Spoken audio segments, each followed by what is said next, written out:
राधे राधे मित्रों, कैसे हैं आप लोग। स्वागत है मेरे इस चैनल में।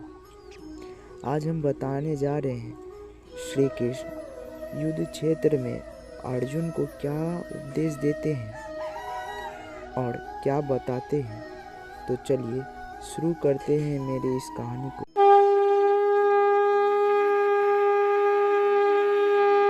श्री कृष्ण ने क्यों दिया अर्जुन को गीता का उपदेश। जाने महाभारत के किस्से। महाभारत के अनुसार भगवान श्री कृष्ण को कौरव और पांडवों के भविष्य के बारे में पता था। महाराजा पांडु की मृत्यु के बाद धृतराष्ट्र अपने ज्येष्ठ पुत्र दुर्योधन को राजा बनाना चाहता था। दुर्योधन का मामा शकुनी कौरवों को पांडवों के खिलाफ भड़काता रहता था।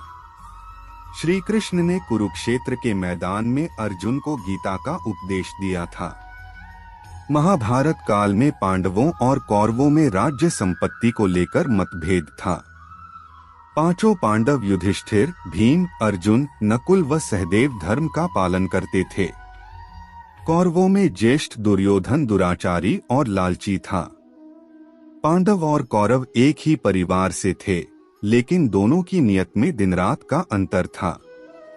पांडु की मृत्यु के बाद धृतराष्ट्र अपने ज्येष्ठ पुत्र दुर्योधन को राजा बनाना चाहता था। दुर्योधन का मामा शकुनी कौरवों को पांडवों के खिलाफ भड़काता रहता था। शांति दूत बनकर आए श्री कृष्ण। पंडित इंद्रमणि घनश्याल के अनुसार भगवान श्री कृष्ण को कौरव और पांडवों के भविष्य के बारे में पता था।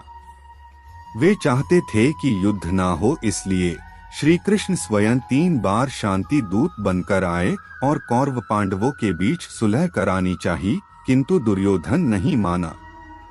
तब श्री कृष्ण ने कहा कि तुम पांडवों को आधा राज्य दे दो और दोनों शांति पूर्वक रहो, लेकिन दुर्योधन नहीं माना। तब पांडवों ने कहा कि हमें राज्य की लालसा नहीं है, हमें केवल 5 गांव दिलवा दीजिए और पूरा राज्य चाहे दुर्योधन को दे दीजिए।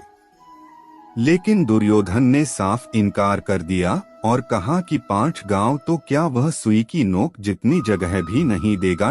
युद्ध का हुआ आगाज। दुर्योधन ने पांडवों से कहा कि अगर तुम्हें 5 गांव चाहिए तो कुरुक्षेत्र में आकर हमसे युद्ध करना पड़ेगा, हमें पराजित करके राज्य हासिल करना होगा।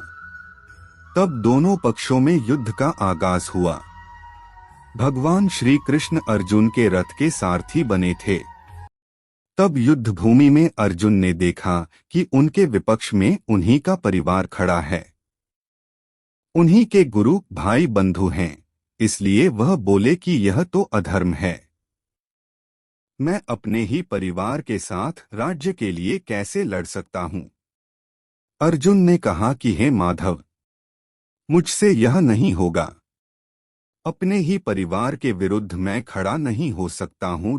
तब श्री कृष्ण ने कुरुक्षेत्र के मैदान में अर्जुन को उपदेश देते हुए कहा कि हे पार्थ, तुम्हें अपने क्षत्रिय धर्म का पालन करना चाहिए और एक क्षत्रिय की भांति अपने अधिकारों के लिए लड़ना चाहिए, यही तुम्हारा धर्म है।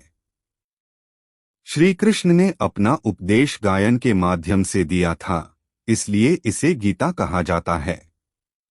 ये केवल अर्जुन की शंका नहीं थी, यह मानव मात्र की शंका है कि श्रेय क्या है, उसे कैसे प्राप्त किया जाए।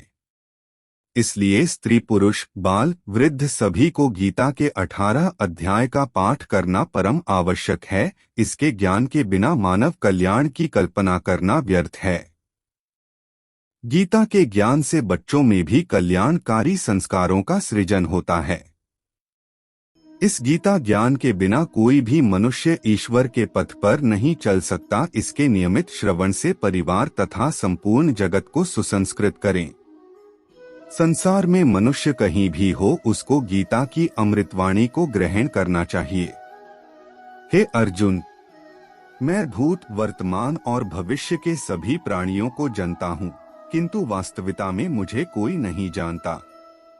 जीवन की समानता को पहचाने और अपनाएं, अर्थात बिना दुख के सुख का मूल्य नहीं समझ। जिसने केवल सुख भोगा हो, उसके लिए दुख पहाड़ के समान है। डर का सामना डटकर करो अर्थात मन से कभी हार मत मानो, अपने आप पर विश्वास करो और आखिरी दम तक लड़ो। भूतकाल की चिंता छोड़े, भविष्य के लिए भयभीत न हो। वर्तमान पर ध्यान दो, भविष्य अपने आप सुखी हो जाएगा। जैसे जल में तैरती नाव को तूफान उसके लक्ष्य से दूर धकेल देता है, उसी प्रकार इंद्रिय सुख मनुष्य की बुद्धि को गलत रास्ते की ओर ले जाता है। जीवन में जीवात्मा बाल, युवा और वृद्ध शरीर प्राप्त करती है। वैसे ही जीवात्मा मृत्यु के बाद दूसरा शरीर प्राप्त करती है। इसलिए मनुष्य को मृत्यु से नहीं घबराना चाहिए। केवल कर्म करना ही मनुष्य के वश में है, कर्मफल नहीं। इसलिए तुम कर्मफल की आसक्ति में ना फंसो तथा अपने कर्म का त्याग भी ना करो। निष्काम कर्म योगी बनो। फल की आसक्ति से असफलता का भय होता है, जिसके कारण कर्म अच्छी तरह से नहीं हो पाता। निष्काम कर्मयोग को ही कुशलता पूर्वक कर्म करना कहते हैं। जिसका मन सुख दुख से प्रभावित ना हो, जिसके मन से राग द्वेष क्रोध नष्ट हो गया हो, वह साधक परमात्मा को प्राप्त करता है। तुम अपने कर्तव्य का पालन करो, क्योंकि कर्म ना करने से कर्म करना श्रेष्ठ है। कर्म ना करने से तेरे शरीर का निर्वाह भी नहीं होगा। ज्ञानी मनुष्य मृत और जीवित के लिए शोक नहीं करते, क्योंकि वह जानते हैं शरीर नश्वर है और आत्मा अविनाशी। केवल साधक अपनी इंद्रियों को वश में रखता है। चंचल इंद्रियों से इच्छा उत्पन्न होती है और इच्छा पूरी ना होने पर क्रोध आता है।